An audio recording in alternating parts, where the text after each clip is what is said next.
আসসালামু আলাইকুম। আশা করি সবাই ভালো আছেন। কিছু কথা বলবো, সবাই মনোযোগ দিয়ে শুনবেন কথাগুলো। কথাটা হলো, আমলিক থাকতেও একই কাজ চলছে, আমলিক চলে গেছে আরও একই কাজ চলছে। এখন আমরা সাধারণ মানুষ কী করবো? রাস্তা ব্লক করি আমলিক থাকতেও মিছিল মিটিং হয়েছে, এমনকি বিএমপিও মিটিং মিছিল করে, জামাত ইসলামও করে, অন্য হাত পাকাও করে, অন্য বিভিন্ন দলও করে।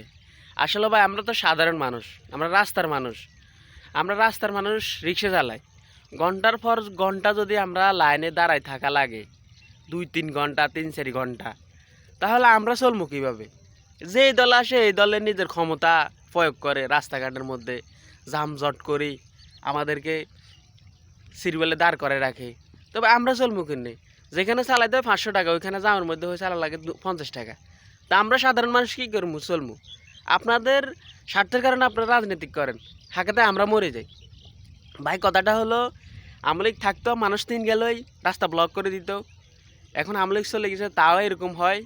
বিভিন্ন দল যেই দলে মিছিল করে, আমরা সাধারণ মানুষ শেষ।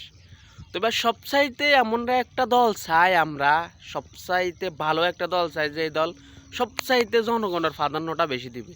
রাজনীতিক যারা করে না তাদের প্রাধান্যটা বেশি দিবে, আমাদের স্বাধীনতা বেশি দিবে, মন খুলি কথা বলার স্বাধীনতা দেবে।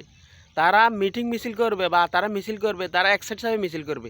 সাধারণ মানুষের যাতে অসুবিধা না হয়, সাধারণ মানুষের যাতে কাজের মূল্যায়ন করে, সাধারণ মানুষের যাতে সময় মূল্যায়ন করে, সাধারণ মানুষের যাতে আপনার সব কিছুতে মূল্যায়ন দেয়, আমাদের সবচেয়ে বেশি নিরাপত্তা দেবে। আমরা এমন একটা দল চাই এই দেশে।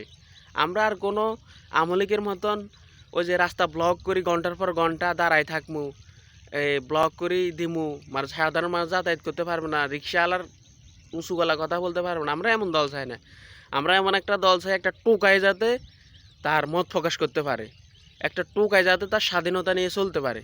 আমরা এমন একটা দল চাই ক্ষমতার। আমরা এমন কোনো দল চাই না যে শুধু নিজের ক্ষমতা প্রয়োগ করবে, অন্যদের ক্ষমতা প্রয়োগ করার সুযোগ দেবে না।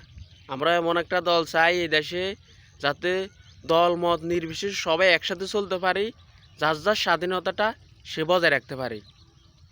আসসালামু আলাইকুম। আশা করি আমার কথাগুলো বুঝছেন। ভালো থাকবেন।